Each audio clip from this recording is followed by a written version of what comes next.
तमिलनाडु के करूर में शनिवार शाम एक दर्दनाक हादसा हो गया जिसने पूरे राज्य को हिलाकर रख दिया। सुपरस्टार और उभरते हुए राजनेता विजय की रैली में मची भगदड़ में अब तक 39 लोगों की जान जा चुकी है।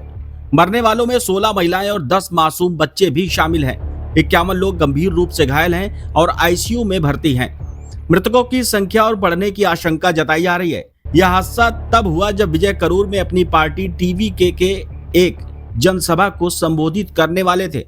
प्रशासन ने सिर्फ 10,000 लोगों के लिए अनुमति दी थी, लेकिन मैदान में भीड़ 50,000 के पार पहुंच गई। लगभग 1,20,000 स्क्वायर फीट में लोगों का सैलाब उमड़ पड़ा। इसी बीच विजय तय समय से करीब 6 घंटे की देरी से पहुंचे।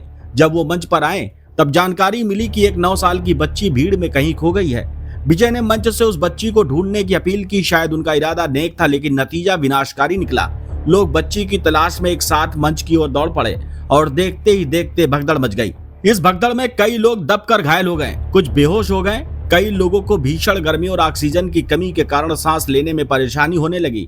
कई बच्चे अपने परिजनों से बिछड़ गए और कुछ को भीड़ ने रौंद दिया। सबसे हैरान करने वाली बात यह रही कि इस भारी भीड़ को नियंत्रित करने के लिए ना तो मौके पर पर्याप्त पुलिस बल मौजूद था और ना ही आयोजकों की तरफ से कोई वॉलंटियर। प्रशासन को सिर्फ 30,000 लोगों के आने की उम्मीद थी, लेकिन आए दोगुने से भी ज्यादा। किसी ने इस बात की तैयारी नहीं की थी कि अगर संख्या बढ़ती है तो हालात कैसे संभालने हैं। हादसे की खबर मिलते ही मुख्यमंत्री एमके स्टालिन ने रात में ही एक हाई लेवल मीटिंग बुलाई और तुरंत करूर रवाना हो गए। उन्होंने अस्पताल जाकर घायलों से मुलाकात की और मृतकों को श्रद्धांजलि दी। उन्होंने इस मामले की जांच के लिए जस्टिस अरुणा जगदीशन की अध्यक्षता में एक स्वतंत्र आयोग के गठन की घोषणा की है। साथ ही मृतकों के परिवार को 10-10 लाख रुपए और घायलों को 1-1 लाख रुपए की सहायता राशि देने की घोषणा की है। लेकिन इस पूरे घटनाक्रम में अभिनेता विजय की भूमिका पर भी सवाल उठ रहे हैं। हादसे के बाद विजय करूर से सीधे त्रिची एयरपोर्ट पहुंचे और वहां से चार्टर्ड फ्लाइट से चेन्नई लौट गए। उन्होंने ना तो अस्पताल जाकर घायलों से मुलाकात की और ना ही मौके पर रुककर कोई सांत्वना दी। हालांकि उन्होंने सोशल मीडिया प्लेटफॉर्म एक्स पर पोस्ट करते हुए लिखा, मेरा दिल टूट गया है, मैं गहरे दर्द और दुख में हूँ। मैं करूर में जान गंवाने वालों के परिवारों के प्रति संवेदना प्रकट करता हूँ और घायलों के जल्द ठीक होने की कामना करता हूँ। गौरतलब है कि विजय ने 2 फरवरी 2024 को अपनी राजनीतिक पार्टी टीवीके की स्थापना की थी और 2026 के विधानसभा चुनाव में उतरने की घोषणा की थी। इसके तहत वे लगातार तमिलनाडु के अलग अलग जिलों में रैलियां कर रहे हैं। शनिवार को भी विजय की 2 रैलियां थी।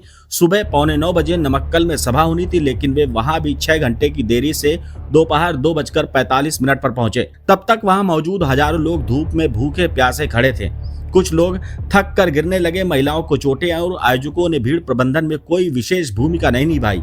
इस पूरी घटनाक्रम ने कई सवाल खड़े किए हैं। क्या एक रैली को आयोजित करने से पहले सुरक्षा व्यवस्था की योजना नहीं बनानी चाहिए थी? क्या आयोजकों और प्रशासन को इतनी बड़ी भीड़ की संभावना का अंदाजा नहीं था? और सबसे अहम सवाल का एक नेता के तौर पर विजय को हादसे के बाद वहां पर रुककर लोगों का दुख नहीं बांटना चाहिए था? भीड़ के प्यार से राजनीति में ताकत मिलती है, लेकिन अगर उसी भीड़ को संभालना ना आए तो ये ताकत एक बहुत बड़ी त्रासदी बन जाती है। अब जब जांच आयोग का गठन हो चुका है, उम्मीद की जानी चाहिए कि दोषियों की पहचान होगी और भविष्य में ऐसी घटनाएं दोहराने से रोकी जाएंगी।